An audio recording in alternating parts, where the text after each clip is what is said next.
Okey, jom kita terus masuk ke topik hangat hari ni. Kalau anda buka WhatsApp grup keluarga atau scroll TikTok kebelakangan ni, mesti anda perasan satu benda kan? Ya, gelombang kabar angin pasal bayaran awal Bantuan Jabatan Kebajikan Masyarakat atau JKM untuk bulan Jun sempena musim perayaan. Ramai betul yang ligat kongsikan tangkap layar dan mesej berantai yang beria-ia janjikan duit nak masuk awal. Jadi, dalam sesi penerangan kali ini, kita nak rungkai kesemuanya. Kita nak pisahkan mana satu fakta sebenar dan mana satu sekadar mitos. Yelah, siapa yang tak nak duit masuk awal, betul tak? Lagi-lagi dengan Aidiladha yang nak dekat, tambah pula kawan-kawan kita yang tengah rancak sambut keamatan dan gawai sekarang ni. Memang semua orang tengah harapkan dana tambahan untuk buat persiapan. Tapi, sebelum kita bersorak gembira baca mesej yang di-forward dari makcik kat WhatsApp tu, kita kena tanya satu soalan penting. Adakah benda ni betul? Adakah ia fakta yang kukuh atau sekadar angan-angan kosong? Bila sebut pasal kelangsungan kewangan keluarga, kita memang tak boleh main agak-agak je. Kita kena cari kebenaran yang sahih. Macam ni ceritanya. Walaupun bersepah mesej tular kat WhatsApp dan Facebook yang mendakwa bayaran awal ni dah confirm, realitinya tak ada pengesahan rasmi pun. Kosong. Jadi penerima bantuan sebenarnya kena bersedia untuk jadual yang biasa, iaitu sekitar 10 hari bulan. Dan satu lagi nak kena ingat, tarikh sebenar ni pun bergantung kepada proses kelulusan. Ada yang mungkin dapat awal sikit dan tak mustahil ada yang lambat sikit sampai ke pertengahan atau hujung bulan. Sebab tu, sangat penting untuk kita pegang pada kenyataan rasmi je. Jangan mudah melatah bila dengar khabar angin yang tak bertebing tu. Sebenarnya tak susah pun nak faham kenapa khabar angin macam ni cepat sangat merebak. Bak kata orang macam cendawan tumbuh selepas hujan. Realitinya dengan kos sari hidup sekarang, keluarga kat luar sana memang betul-betul perlukan kelonggaran dalam perbelanjaan mereka.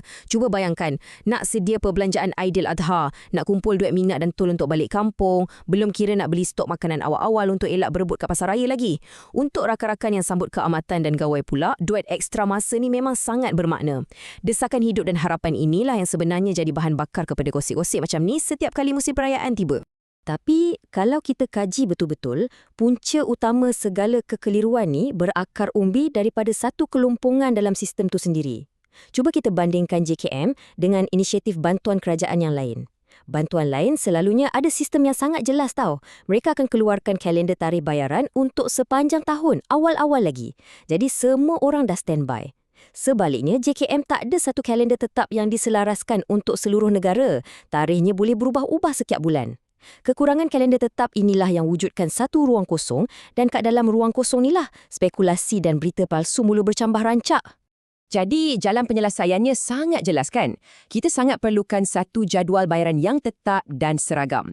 Sistem yang berstruktur macam ni bukan je boleh matikan terus sebaran berita palsu serta-merta, tapi yang paling penting ia akan memperkasakan penerima bantuan.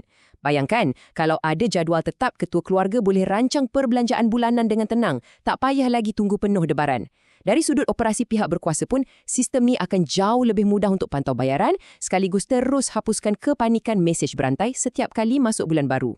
Sambil kita tunggu dan harap adanya kalender bayaran yang lebih mantap di masa depan, jom kita tengok balik apa sebenarnya sokongan rasmi yang memang wujud buat masa ni. Di bawah JKM ada pelbagai kategori bantuan khas, antaranya bantuan kanak-kanak, bantuan warga emas, allowance pekerja cacat untuk bantu rakan-rakan OKU kita dan jangan lupa bantuan am persekutuan serta bantuan am negeri. Semua ni adalah inisiatif dan saluran sokongan sah yang sentiasa aktif, disediakan khas untuk rakyat Malaysia yang berkelayakan dan betul-betul perlukan sokongan kewangan. Okey, persoalan penting sekarang, macam mana nak mohon dan dapatkan bantuan ni tanpa pening kepala? Senang je. Abaikan segala mesej tular di luar sana dan ikut dua langkah ni. Pertama, simak kelayakan anda dan hantar permohonan secara dalam talian terus melalui laman web rasmi JKM atau portal e-bantuan JKM. Cepat dan telus. Lepas dah hantar permohonan, langkah kedua anda cuma perlu hadirkan diri untuk sesi pengesahan fizikal kat pejabat JKM yang terdekat. Sesi pengesahan ni diwujudkan untuk pastikan dana kerajaan ni betul-betul disalurkan kepada individu yang tepat. Sebagai penutup sesi penerangan kita kali ini, ini satu pesanan yang sangat penting. Sentiasa, dan saya ulang sentiasa, sahkan maklumat melalui saluran rasmi kerajaan sebelum anda laju je tekan butang kongsi di internet. Berita palsu ni ibarat virus tau. Ia bergerak sangat laju waktu musim perayaan bila semua orang tengah mengharap. Lindungi diri anda dan keluarga dari tekanan emosi menunggu sesuatu yang tak pasti. Untuk bulan Juni, rancanglah perbelanjaan mengikut jadual kebiasaan dan percayalah hanya pada info rasmi. Ia meninggalkan kita dengan satu persoalan besar untuk difikirkan. fikirkan, berapa lama lagi agaknya kita kena tunggu sampai satu kalender kebajikan yang seragam dan telus betul-betul jadi realiti kat Malaysia ni. Teruskan merancang keuangan anda dengan bijak.